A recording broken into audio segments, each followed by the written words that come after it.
Welcome back to the FACEIT Ignite Halo European Open, where before the break we saw Feline Gaming take their first win against Endangered Esports. The exact type of scoreline you predicted, Harry, but not in the way we thought it was going to pan out. No, it was a bit of a strange one, I think, especially on Pit CTF, because Endangered come out the gates really strong. They almost got that first cap. Sally didn't hold a setup.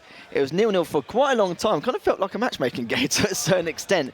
But in the end, they did get that first game, kind of showed the path of what could happen. But some very close games. But game 4 on Heretic CTF just was all in favour of Feline. Yeah, exactly. Do you think it was just taking them a while to kind of warm up a little bit?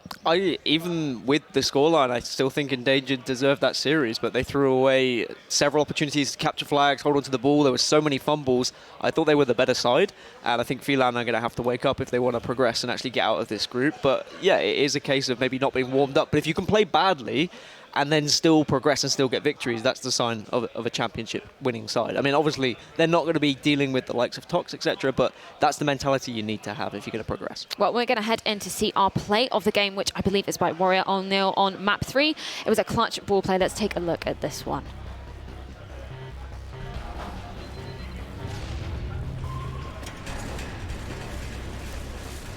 And you need to have these kind of plays in a game like Guardian Ball as well, because if you allow your team to push through, allow them to grab the ball, you can see the time and the scoreline was so close there. If he hadn't picked up that double kill, they would have been able to pick up the ball again. They would have been able to regain their lead and then probably carry through the victory. But there were several times during that game that we saw Endangered Esports had the opportunity to either throw the ball off or pick up the ball, and they fumbled it. There was one point where he jumped off the map without the ball.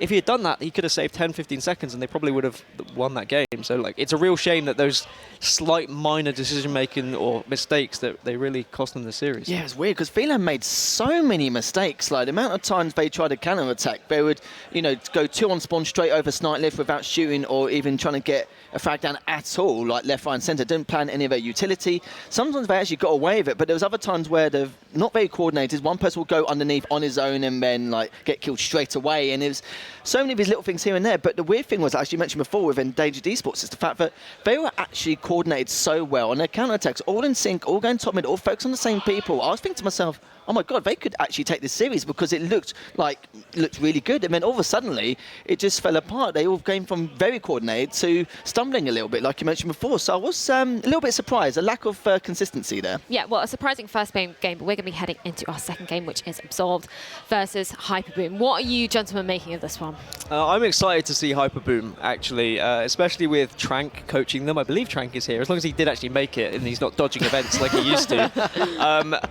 There's some old school names here, Lindez, Jo, and then Viking. Actually, I was chatting to him a little bit before the event. He, back in the day, played a 1v1 against the likes of Dini, who used to team with Jo, and he beat him to win a headset, and now he's here teaming with Jo as well at a Halo 3 event. So I think things like that are cool, like those kind of rise from nothing to something kind of stories. But I would say Hyperboom my favourite. I don't know if you agree with that, Harry. I 100% agree with it. It's just a fact that with Absolved, you know, you've got some new players here. It's nice to see players like Button and Cerberus back. I haven't seen too much from Blade and Boca. I'd love to see what they can come out with. Boca's very young. I think he's only 16, so like he, you know, I think I competed at my first event before he's been born, so that does feel a little bit weird. But you know, it's a new experience for him. I think it might have been to one event, but maybe just spectated at the time. But you know, it's one of those first event nerves. It's understandable where you either come out the gate strong or you don't. But I'm not going to lie, they are going to struggle here. We'll see what they can do. I'm hoping they do use the adrenaline they've got from the nerves to actually try and make an impact here. But they've got to come out the gate straight away, showing they want it more than them. If they don't, then you've got players like Viking, Lindez, Jo, and Samuels, all very good players. Even players like Jo on Hyperboom, he was playing Halo 3 and grinding it whilst we went to Halo 2 Anniversary and Halo 5. He was still on it, like, constantly. You know, you go on the Xbox Live, you know, friends list, and you'll see one person MCC, it'll be Jo, every single time. Well, we're going to take a look at our maps for this series. We're going to be starting off with Capture the Flag on Pit, Slayer on Construct, can have a Guardian Ball, Heretic Catch the Flag, and then finally, if we get there to our 5th map, which we didn't see in the last series, we're going to be having Slayer on Narrow. What are you, do you think there is particularly favouring a particular team here? I think that any game type should be favouring Hyperboom regardless. I think they're going to be more well-rounded as a side, but getting game types like Construct Slayer and Narrow Slayer is not good for teams that maybe aren't as well practiced. I think they're very constructed game types, excuse the pun. But Nice. you want stuff like, I don't know, Amplified or maybe even Heretics sometimes that can be a little bit more fast-paced and you can catch people off guard and there's a little bit less structure to be had. Whereas I think Construct and Narrows, it's very difficult to go up against those sides who are going to be well-practiced. So I'd say, to answer your question, I think Hyperboom are favoured here. Yeah, I'm going to agree. I don't think it actually matters what the game types are here now. It doesn't matter if they favour either team. I feel like Hyperboom will come out on top no matter what the circumstances are. They'd have to really fall flat massively for anything to happen. But, you know, players like Blade and Boca, we know about Buttons and Cerberus already. They're nice guys. I speak to them quite a lot at events every single time I see them. But it's Boca and Blade I want to focus on the most. I've not seen them play that much. I've not played against them. So I want to see how they feel coming into one of the first times actually competing and see if they can actually get something going here, because it's sometimes the two players who I'm not too sure about or I've not known before who actually does make a little bit of a statement like we saw in that last series. Well, exactly, yeah, and as we've been saying, on LAN is very different to online, right? It is very different indeed, and I think that once you turn up to one of these events and if you start performing not so well in the first game, you start to think, oh, maybe I'm not that good at LAN, maybe I'm not going to be as well as I play in my bedroom at home. And also, I can't see Trank anywhere, so if he's dodged another event, I'm not going to be happy with that young man. I had a cover for him last time, do you remember? he dodged back in the day, and now he's dodging again. Maybe he's just late, who knows? Yeah. Otherwise, we'll have to tag in Mr. Harry Thomas himself. Yeah, may have to get my notebook out, Take my Halo Bible and see what I can do. I think you can add a lot to a lot of these teams, though, Harry. You've got a lot of knowledge, haven't you? Maybe you're a bit old to put it into the game now, but you can. Makes it sound as if I've got like RSI or something. Like, you know, I can't wet my fingers anymore. But no, I'm gonna be humble. It's just one of those things. Like I said before, I think it's great that new players in the EU scene are coming in. Like players like Boga, he did come to one of the EU events in the past, but now he's of age. He can finally now compete at the age he should be. And it's going to be a bit of a weird one now because it's like I said before. With first events, I'd say it to every single new player who comes into the scene: don't expect to win or get a higher placement, because it's a great mentality to have, don't get me wrong, but if you do, you're going to feel quite down about it and you might feel demoralised going to the next event. Just come here, get the experience under your belt and then see what happens from there. Yeah, well, we're going to head into our predictions for this series now. I'm going to start with you over there. What are you thinking is going to happen? I think Hyperboom are going to take it. I'm going to go with a 3-0 as well. I think I'm confident in these boys, and I'll be happily proved wrong because I love close games, but I'm going to go 3-0. I love the guys on that team, but it's going to be 3-0. You think it's going to be 3-0? Straight up. You don't even think they're going to get some, LAN jitters, going to get the nerves coming in? I feel bad, but no. No? It's just going to be straight up. Confident. So. I mean, you said that in the last game, you said your prediction's never right, but you were exactly right, 3-1. So we should keep a tally. Yeah, that's what we should do. We should keep a tally. Okay, so Dan, is there Harry anybody? 1, me 0. Is that what you're saying? Yeah. Thanks, Freya. I mean, I'm not putting predictions in, so I'm just going to go under the radar Freya, here. 0.5. We'll give you half a point because you were just sat on the fence, and I think that's fine. Harry's usually pretty good with predictions, but it helps that he plays with a lot of these players when he's jumping online and he gets to experience what they're experiencing. I prefer to watch the players and see how they're doing scrim results-wise, and I don't necessarily get to dive in and play against them. I think that's very helpful because you get to know the mindset of the players. Like, are they going to be choking on LAN? Are they going to be fumbling the flags? Yeah. Because these kind of traits, they stick with you from online to LAN. I think that's the best thing, because with the combination of me playing him and you watch him, it's like we get different aspects and views on how some of these teams and players actually pan out. Yep. Well, and having said that, we are ready to head into game number 2. Tsquared, Onset, over to you. Thank you very much, and I just want to talk about Harry Thomas, lethal there with the David Brent sort of Ricky Gervais thing there. I quite enjoyed that. Thank you very much. Yeah, looking forward to getting into our second game here, back to back, of course, and some old names coming out of the woodwork here, and the same game types again. So we're going to have a real opportunity to maybe compare and contrast from what we saw in that first series to what we're going to see now. Yeah, same game types, because you have to look at, this is not the same pool that we just saw. This is now Pool B that we've moved into. So if everybody was playing different game types in the very first round, that wouldn't be fair, because everyone should be having equal playing field. So that's why we're seeing the same game types pop up here. And why not? CTF Pit's a great way to get things started, but double 3-0s. I'm pretty surprised by that, and they're saying this one isn't going to be close. I hope that it's close. I hope it's close. We thought we weren't, 100% sure how that first series was going to go, and we had, ended up 3-1 the series result, but it really was, full of back and forth action. But if you look at some of the names that are involved, like the guys we're talking about on the desk, I'm not surprised, because these were top-tier European Halo players back when they were playing. Maybe they've come out of the woodwork a little bit, brushed the dust off, so to speak, and got back on the sticks for this event. But, you don't lose those little instincts. You don't lose those little nuances of play that make you that top player. Yeah, and what you're looking for when you watch these early rounds is who can hang with the people that are predicted to get top 4. And you're saying, all right, if you can just completely handle this team 3-0 like it's being predicted, then maybe they'll stand a chance against the Tox Gamings out there that are coming in as the #1 seed. So that's when I'm watching pool play. I'm really looking out for kind of standout players like we saw O'Neal had some really great plays. Shady had some fantastic shots before.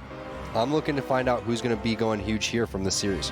It's a real opportunity for different reasons for for all of the players on both of these sides. You have the experience, the veterans on one side, and then with Absolved, you have that kind of, those crop of players who are coming through looking to make a little bit of a name for themselves over here in Europe. And what better way than to knock the old timers out of the bracket? It certainly raises a few questions about them and certainly lets them know that you're here to play. But starting off with Pit Capture the Flag, again, a fantastic way to gauge how this series might go. Both teams going to have the opportunity to get some power weapons in their hands. And I'll be interested to see as well if the timing on those power weapons and the power-ups is as good as it was that we saw in the first series, because they didn't miss any, to be honest with you. They were on top of every single custom power-up. The coaches did a fantastic job, and then the players did a great job of actually getting into the position, because the coach can only do so much. They don't have the controller in their hands. So the one thing that we did see, however, was poor execution with the custom power-up. We saw great sniping. We saw good rocket placement, but we saw people with the overshield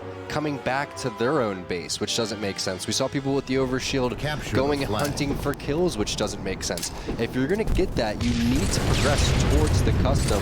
Fantastic grenades coming out to start this one. Sam Shots looks like he's going to be the one that's going for the sniper rifle here. They helped secure that custom. Rockets were picked up on the other side, so it's going to be up to him to try to take out. Looks like Buttons has the rockets, but a great pre-grenade down their own long haul. And it looks like Jayo's going to pick that one up. And you can see they're already getting aggressive as well. I-90, that's going to be Jayo. He's already looking to move this flag. If they can manage to pick up this kill on Cerberus here as the rocket goes in, then they've got a real opportunity within the first minute or so to potentially convert a cap. There's a shot for the sniper. That's going to back him down. Maybe the only player who could potentially do something. But as I say that, Blade has managed to flank behind enemy lines. He does get taken down. And look at this, Jayo, the last man alive. But he's running that flag back to the long haul. Yep, and then a great job just spawning and chucking grenades over towards the green hole. Looks like Cerberus going to try to get some shots on the flag guy, but Sam Shot's there with the help, and you can just tell these guys know exactly what they're doing on the Hyperboom side. I mean, just such aggression over towards the flag, and they're going to get this one about a minute and 10 seconds in, but everybody on the team doing their part. Securing the overshield, securing the flag capture, turning around and killing the rocket guy, singling out the sniper over towards S2. One guy alive on the team at the very end, and they still get it done. And that's what we're seeing from these top teams right there. Hyperboom definitely going to be a team to watch out for just within that first minute span. It really shows you how high IQ they're playing right now when it comes to Halo knowledge. Yeah, as I said, comparison to maybe our first series that we had and some of those misplays on Pit Flag where those flags were converted, you saw the thought process, didn't you? You saw exactly the execution, the processes of elimination and how they had to get that flag back. Great job from them as well. Not only that, managed to stop themselves being exposed to the counter cap, and now you're seeing from that team shot, Sam Shots is going to move down low here, and they should be the second overshield in a row. And not only that, Tom, that means they've got that time moving forward as well. Yeah, I just want to point out how smart of a non-challenge that was from Sam Shots, because he sees that player down below him. He has a superior angle. He didn't have the best shots with the sniper rifle. He missed two very easy shots, and it doesn't matter if you miss those shots, because if you just position yourself the right way, that's what sets these players apart. You don't have to overcommit to certain things, and right here we're seeing him be the middleman between the flag and himself. He's just going to help secure this one. Multiple players spawning up. There's no threat over towards his base right now. That's the second flag capture going in. That's 2-3 minutes into the game. They're already up 2-0. I mean, just fantastic execution. Flawless execution overall. Not over-challenging. Leads to the overshield. His teammates doing the right thing on the opposite side of the map as he's picking up the double kill. And that's what we're seeing from the previous series, where you see, O'Neal and multiple players, Shady, these guys going huge.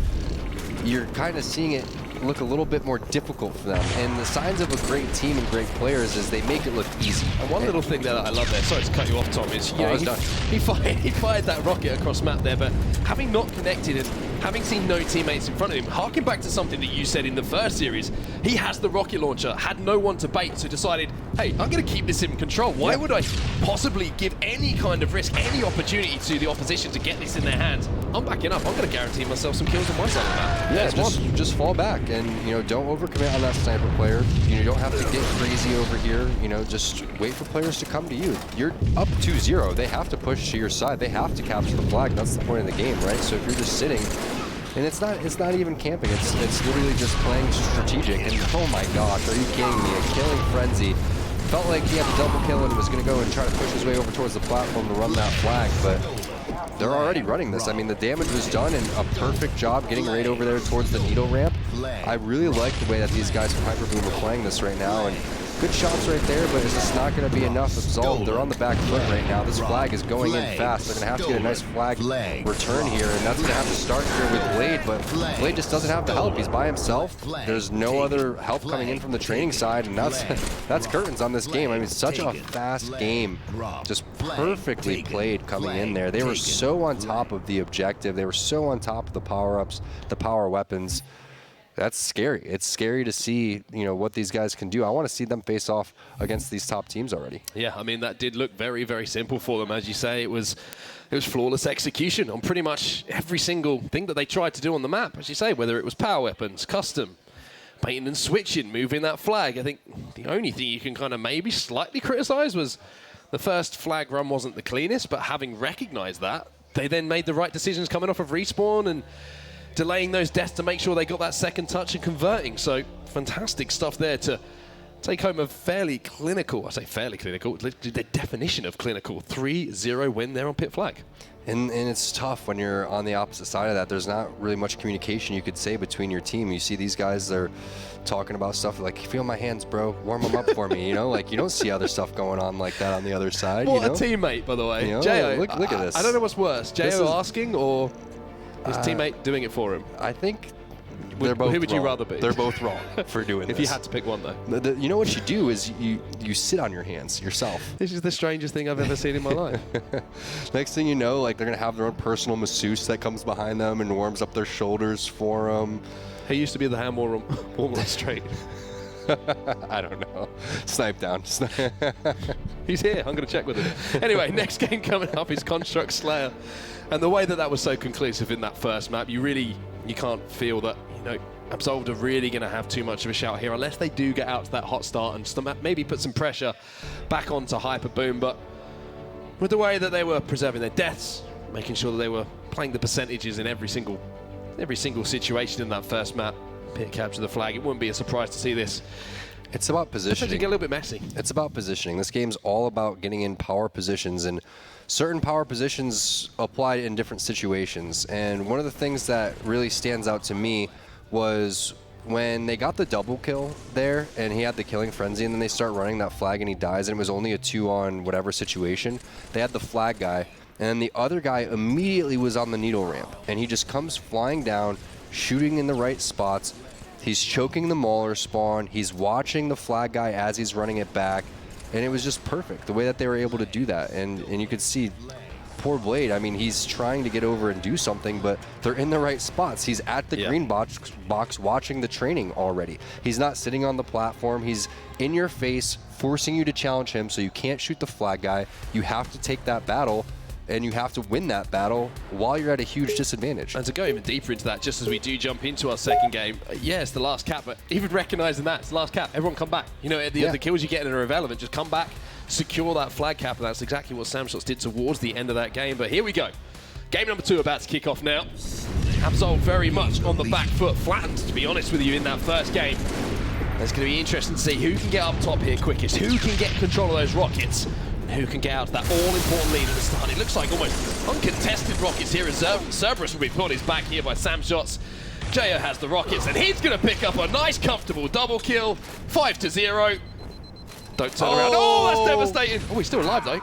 No, Now he could have had 4 kills to start this one with about 2 to 3 rocket shots. So Blade comes in with the beatdown, and that's the first time we've seen a little bit of a mishap there, not fully reloading those rockets on over towards the closed purple. But you saw 3 players immediately at the top of the map. 1 kill went over. Blade was taken out immediately to start, and we're 10-4 already into this game without about a minute in. So these guys know exactly what they're doing, how to play this game, and again, it's all about your positioning in Halo 3.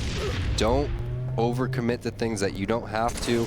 This is definitely a little bit of overcommitment. Could have spawned his teams on over towards the sword side. The snipe right there lands on the open purple guys on his team, but you don't have to force things in this game. You have teammates for a reason. Nice snipe right there from Sam Shots. Blade picks one up as well, so it's not too out of hand quite yet.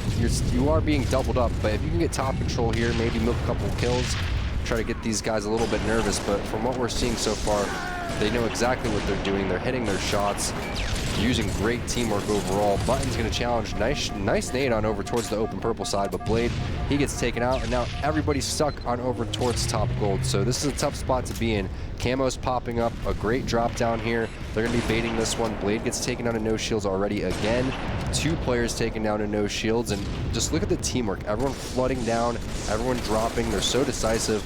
Blade has this amazing flank that comes in over towards the side, but it doesn't matter because there's 3 players there. I mean, that was a fantastic play from Blade, and he couldn't even get a kill out of it. Yeah, his teammates just put his head down. Sam Shot said, stay alive, I've got you. And Jo quite comfortably comes in and picks up the camouflage, and this could be really, really bad news here for Absolved. And again, Jo realizing he doesn't have to overcommit for that kill. He's camouflage here on Construct. It lasts so long. Use every single second of it to ensure that you either cause a distraction for your teammates to get up top, to pick up that first kill in the team fight. And again, Jo, I mean, he's just hunting at the moment. He's trying to sniff out a couple of players, and he's going to find one here in the open purple. And he realizes he didn't have to shoot that player, made a little bit of a mistake, but he was the first person up. And how many times are we going to talk about it over the span of this weekend is you don't want to be the bait. If you are the camo guy, it's your job to bait other people, get other people out in front of you. I mean, 25-16 is not that crazy of a scoreline right now for Absolved. I would love to see them try to string some kills together here because it's just been a complete massacre in this series so far. And you've seen just over and over again great plays from the Hyperboom team. He's surprised to see that this isn't more out of hand right now. Yeah, it is 29-18. It's not super close, but you still have an opportunity to come back here if you can secure some weapons, maybe get this next camouflage. Gonna have to get those rockets and get some kills with a Blade. Knew exactly what he had to do, but Sam Shots and the rest of the squad, they're there. Then we send around. Cerberus is going to try and put him under pressure. Blade tries to put him under pressure as well, but that's challenging there on no shields. That's one of those deaths that you really don't have to be giving away in that situation. Didn't have to challenge that kill. I love the way Sam Shots plays already, just from the small amount of time we've been able to see him. He doesn't, you know, get too tunnel vision on certain things, and that's the second killing frenzy that we've seen from him so far. So just amazing plays overall, a nice little flank right there, just making it look easy. I mean, you don't even know, is this snipe down? No, it's Sam Shots.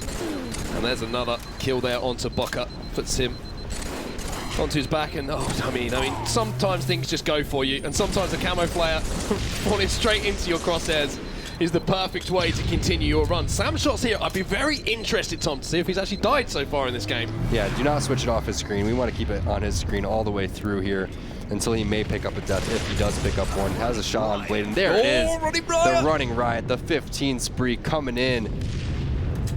6 more kills to go. Is he going to be able to continue to tack these on? 16. Boca, he's going to drop buttons. He's located down towards bottom center, and he's weak.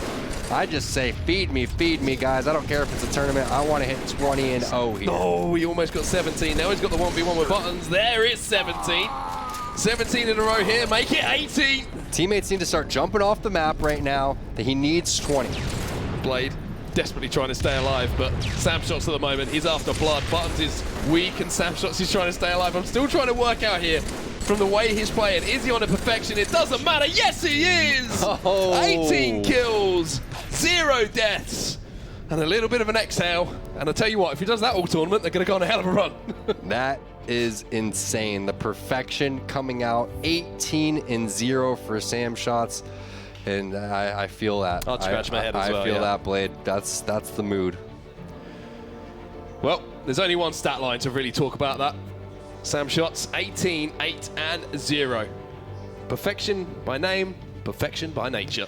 I was saying, I was loving how he was playing this, and I was like, he's executing this perfectly, and it was a perfection when it was all said and done. So not even that many assists when you look at it. I mean, 29 assists overall. I'm not sure if that's correct. I did that really quick. But on the other side, like, these guys had more assist percentage than the other team. It's just that Rockets, Sniper, custom, positioning, teamwork, the whole 9 yards just really came through and shined right there. And 50-26, I mean, we were looking at it and it was, you know, around 27-16, and they just blew the top off that one. No chance to come back, doubling their score basically. I mean, game 1 flawless, game 2 a couple of minor mistakes here and there.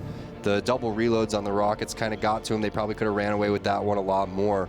But I gotta say, I mean, Samshots has been impressive so far, and I'm curious to see how he's going to stack up. Again, that's what I'm looking for when I watch these early matches. I'm like, all right, which teams are going to really stand out? Also, just as important, which players are going to really stand out, because you have to match fire with fire when you go up against these top teams. You got to say, all right, we have to have a main slayer that's going to be able to hang with Snipedown.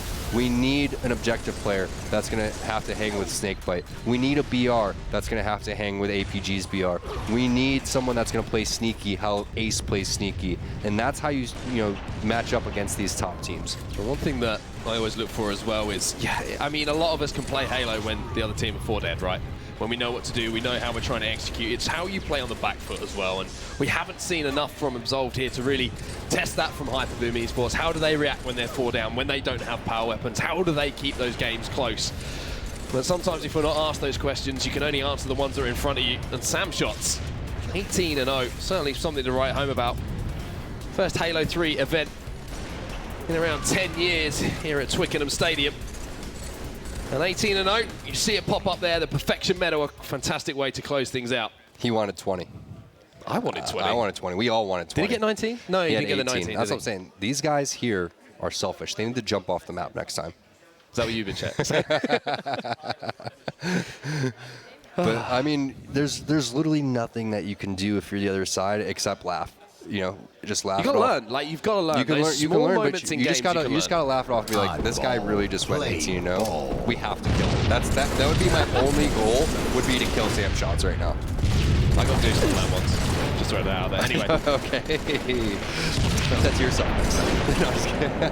Hey man, we're all friends here. Yeah, Got nothing to hide. It's true. Anyway, Samshots is going to start off in exactly the same way that he ended. And the thing is, on a game type like Guardian Ball now, where you require so much coordination, so much team fight to break a setup, when you've got a player who's feeling hot right now like Samshots, it's going to be more and more difficult to formulate any sort of a comeback. Perfect setup to start. Kills all falling in their favor. And Samshots again. He's going to be shooting fish in a barrel. That Samshot's so hot right now. Multiple players jumping over towards top center. And here's the thing, guys, is, all right, Samshots doesn't have the best sniper in the world, right? But he's playing it smart. He's playing it aggressive. But he's not playing it stupid aggressive. He's waiting for his teammates to come in. He's waiting for his teammates to help. If he's hitting these snipe shots like consistently, we've seen him miss a handful before on pit. We saw him miss a couple there. That's going to be insane if he's hitting these shots, because his BR is on point, his positioning is on point. He's not really calling out that much, but his team is calling out for him, and he's only calling out the priority stuff. So you can see that he thought he was going to get that kill, doesn't want to call it out until he knows that the teammates need to come in to help on that one, and then he's going to call out multiple players drop down towards bottom gold. So what do? You just peek it for your boys, call them out again, pepper down a couple more shots, and then you just rotate right back up onto S2 and just make it like clockwork. The beauty about all this, throughout all this time that I've been sitting here jabbering, they've been picking up ball time. A whole minute of ball time for 2 minutes into this game. That's fantastic. One thing that always impresses me when we're looking at a player as well is how they don't dwindle on any particular kill either. You see Samshots, he picks up one immediately, relocates his reticle to help in another battle, and then once that's done, immediately relocates his reticle once more. He's laying down so much damage for his team right now, even though he might not be picking up those kills. He's just putting bullets and peppering every single player here from Absolved, and they just can't get anything going whatsoever at the moment. Just to point out, once again. Samshots did not die in the previous match. And he still has not died And he yet. still has not died yet. I'm wondering who is going to take him down. Is it going to be a self-death or he lives still? I feel like he's going to potentially get stuck. How is he alive? Oh, he picks up another one. Multiple players going to be lifting over. You can see him just working together with his teammate on over towards the snipe side. I feel like he's going to either get stuck or fall off the map. But no, it's going to be Boca. Hey, a little small clap there for taking him out. Samshots is like, this game is broken. Yeah, Samshots how did I die? I didn't think I could die. Beast the last 15 minutes, honestly. It took him a whole game and a half to be taken out right there. So just great overall play coming in from him. But you got to give it to his teammates too, because this is definitely not a one-man show. If this was a one-man show, then the whole series would be tied up or much closer. Great shot there from Boca. He's still over towards the snipe side, and he put his mic a little bit closer so he could really call that guy out for his teammates. But really heads-up job there from Boca, tossing off the sniper rifle. Samshots gets taken out again, and we're finally getting a little taste of what the other guys on the team are bringing to the table, and everyone doing their part there. Everyone's got to do the dirty work. Everyone's got to get in there up close. Viking over here with the Mauler, spots 2 players down towards bottom center. The great news for Absolved is they do have 1 second on the clock. I mean, that's not the best news. It's not the best news, but it's better than 0. I think it's just news, Tom. To be honest with you, I think it's just news. It's something to report. And as you say, they do have 1 point on the board, but 1-2-4 to 1 and climbing. Jo, Viking working together once again and just looking so strong as Viking falls off the map. First mistake of the series. Yeah, Viking going swimming there towards the bottom side. Samshots back in his power spot, sitting over towards S2, going on over towards the elbow now. He spots that player, no shields. Easy kill right there onto Boca. He's got to watch out, though, for this player over towards the back half, and another player lifting over. So that's the teamwork that you want to see coming in from these guys on the Absolved side. And now you got to get the ball. You got to make that rotation over towards bottom green. Running bottom center isn't going to really do much here. He's going to have to get towards green, and that's exactly what he's doing. So really heads-up play here from Boca now, rotating over towards top green. Most likely going to try to make his way over towards the ball, but they're already predicting that play coming in on the other side of Hyperboom. So, you know, what looks to be the smart play, what looks to be, you know, a potential opportunity to grab the ball just, you know, turns on its head, and now everybody flying, charging top center, making their way over towards the objective. And one thing I'm impressed with there is maybe that's the first time that we've seen something not going perfectly well for Hyperboom there, and they answered back incredibly effectively. 3 fall down now for them. Hyperboom really are just outclassing their opponents at this stage. Jo misses that shot. Doesn't miss the second one though. Boca drops onto his back for a few seconds.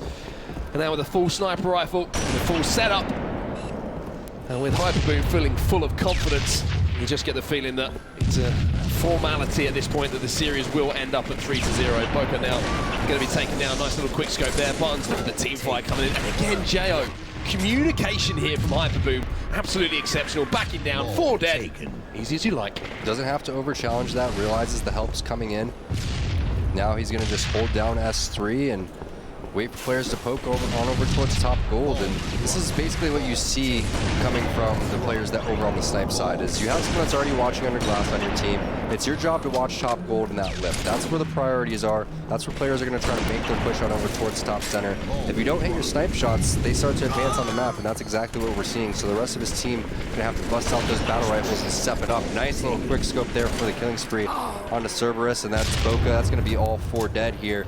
And what you're going to see there from Sam is Sam's, instead of staying over towards bottom green, he's going to rotate over towards camo, because now what he can do is help over towards top gold and top blue. So he's basically working with Jo, even though they're on complete opposite sides of the map. They're still focused on the same areas, basically, that are the priorities. And that's going to be 3 dead, and Sam's going to go charge on over towards bottom snipe side, because that whole side of the map's free with 3 dead. And he's just going to rotate again. So he was annoying on over towards the camo side, and that's what we're talking about. If they know you're there and they start sending multiple people, it should be a fairly easy kill. But he realizes, hey guys, we only need 30 more seconds. We don't have to get too hyper aggressive. Maybe now the camo's coming up here in about 10 to 15 seconds. We can make our move back over there. But just a little unpredictability by pushing back and having that extra fire on your snipe side of the map could make a huge difference. So they're just keeping these guys on Absolved on their heels, and they're playing unpredictable, and they're playing textbook Halo right now, and there's really nothing that Absolved can do about it, unfortunately, for them. Two players going to be pushing bottom green here to try and at least wrestle the ball out of their hands. As we are just 10 points away. Cerberus, I think, might have just disappeared off the map. He did. And you managed to get a little bit more ball time on. 5 seconds now on the clock. More news, more breaking news. Breaking news. This We didn't game. get goosed. That's all Goes that matters. down. Jo picks up another one as well, but I mean, it really has been kind of an exhibition, to be honest with you, this game. Two teams of very different skill levels, we have to say. Poker now and Absolved trying to make a little bit of a push towards the end, but just as something seems to be going for them, you see Sam Shots just swooping in, picking up a cheeky back smack there to end any kind of momentum that might have built through those few seconds. And ball going in their hands. You can see the clock running up. 2:44 the score at the moment. Tom, I think we could put a bow on this one. I think so, and you know, hats off to Absolved for hanging in there. That's a very, very tough team that they just faced. That's a team that to me looks like they're going to be in the top 8, potentially the top 4, contesting over even past that. So don't hang your head down. There's still plenty more Halo to be played. Take it as a learning experience. Look at what they're doing. Look at the teamwork that they had, and that could be your first sign of, oh wow, this game takes a lot more teamwork than I thought, because a lot of times you come in here and you're just great individually, and these guys on Absolved, I'm sure, are very strong individual players. I'm watching them warm up in the free-for-all, and you couldn't really tell the difference between the two. You could have said, hey, their shots look very similar between the two teams, but the teamwork, the positioning, the communication, the strategy, all the things that really come in to play here what separates these two teams, and that's such a big score difference, 250 to 10, just based on those factors alone. And I think another thing that really was on display there was the trust between the players, those 4 players. Yes. It's so often that we don't talk about that. Sometimes you have to trust what your teammates are saying, the shots that your teammates are putting down, and you could see it across the board from every single player. A couple of shots down, then you could almost hear the call outs yourself as you're watching. It's like 2 shots top mid, you can challenge that, and you could see that player just pop back up, quite happy to take that battle because he trusts in his teammate, he trusts in that communication. Those shots have been hit, so across the board there, it was phenomenal stuff. And as you say, excited to see them maybe be tested against a little bit of a high echelon of opponent. You could just tell they're well prepared, well practiced. They've had definitely conversations on what our take back strategies are going to be, what's our ideal setup. There's a lot of layers in Guardian Ball to be able to dominate a game like that. And you know, it started off with Sam Shots again. He didn't die for a good couple of minutes into this game, hitting some nice shots with the sniper right there, backing Boca off, and just something as little as that really snowballs this game, because you look at Absolved and you say, Absolved, I don't know if they are an experienced enough team to know how to retake a setup against a team like Hyperboom, and that's why you saw the scores were just so lopsided. You have to never stagger your spawns there. And Absolved probably never just took a full reset to say, hey, let's build around the camo, or hey, let's build around going over towards the snipe lift. Let's take this priority target out. And even if they did that, I don't know if they know how to follow up with all of that afterwards, because you're playing a team that is so well versed on the pace of how to play this game that it makes it very difficult to try to keep up. It almost felt like it was never a 4v4 fight. They would always give away that first death, and then from there, when you've got positional advantage on the map, when you've got weaponry advantage on the map with a sniper or a mauler or anything, to be honest with you, that gives you that little edge over your opponents, it really just has become so unforgiving, to be honest, as a game type, Guardian Ball, and you could see it there in the results that we just had. But I mean, what are the takeaways, to be honest with you? Yes, it was a 3-0, yes, it was convincing, but for Absolved, what would be maybe a little bit of a T2 advice that you give to them moving forward? I would just say they need to work together more off of the spawn, and again, they never really had a very strong beginning strategy, so they could look at the beginning strategies that were just done against them and say, hey guys, what can we do there? But they have to just handle the basics of, all right, what's going to be our ideal setup? What's going to be our take-back strategy? You know, what's going to happen in the beginning of the game if X, Y, and Z happens? You have to talk about all these situations. It's a lot to try to handle at the tournament. You want to try to do that as practice is going on and up until this point. But, you know, I would just laugh, have a good time. It's probably a lot of these guys' first event. And just like the guys at the desk were saying, it's not about coming here and winning the first tournament that you ever compete in. It's very rare that happens to anybody. You come here, you gain experience, you learn. You learn as it goes on. I know everyone wants to take over the world right from the get-go, but it's just not that easy. These people have put in so much time and energy into this game to perfect the craft, and you just look at it and say, hey, what could we have done differently? not much in that series because we were just outmatched. So let's just keep having fun. Let's have a good time. Okay, well, that's going to do it all from that particular match. We had a perfection to bring you and someone else who just reeks of perfection. It is, of course, Wonderboy. He's down on the floor now with Viking. Onset, thank you so much. I'm here with Viking, the series winner. Congratulations, mate. Talk to me about that series. That was a nice and quick one. Yeah, that was a nice and quick one. It was really nice to start off so strong, and it will really give us a morale boost for the second series. Yeah, we were all not really warmed up very well, and we had only a few minutes, so it was nice to have a series like this to really get the blood flowing. Obviously, you had Sam shots with a running riot perfection as well in that game 2 Construct Slayer. Were you guys aware of what kind of spree he was on, or was it more you guys were just feeding him kills? No, he was not bragging about it at all. He was all over the map the whole game as well, so I didn't expect that he would have 0 deaths. Geo said he would have betrayed him at the end if he knew about it. But I'm really not surprised because LAN is a whole different game, and Sam has some connection issues online. He's playing on Wi-Fi, so I'm really not surprised that he did so well. Awesome. Well, that leads perfectly into the next question. Was there anything about that series that was maybe surprising? Have you guys played them before, or is there any bad blood between you two, perhaps? What's surprising is that during our scrims, we, especially on Construct, we weren't controlling lobby and sword well, and we were not watching the lifts as much. But this game, without actually talking about it beforehand, I think we all switched on, and I was in lobby and in the purples the whole game, controlling sword spawn, and yeah, that's a really nice surprise for me. Cool. So last question. Who are your favorites to win the tournament, and how far do you guys think you can go? I know you guys are maybe a bit of a makeshift kind of roster. Yeah. Do you guys maybe see yourselves breaking into the top 8? Well, my very favorites would be Haller's team, because he's been kind of like an inspiration for me, giving me some morale boosts, and he even called our team a little dark horse that might surprise some teams, and so I'm definitely rooting for them. And what about yourselves? What about ourselves? I'm really hoping to make top 12 so we can play tomorrow. And well, we're not going to be cocky at all, and definitely hope that we'll be playing tomorrow. And if we can make top 8, that would be even better. Awesome. Viking, thank you so much. Congratulations on the win. Guys, do not go anywhere. When we're back, we'll be back with more Halo 3 action here at FACEIT Ignite.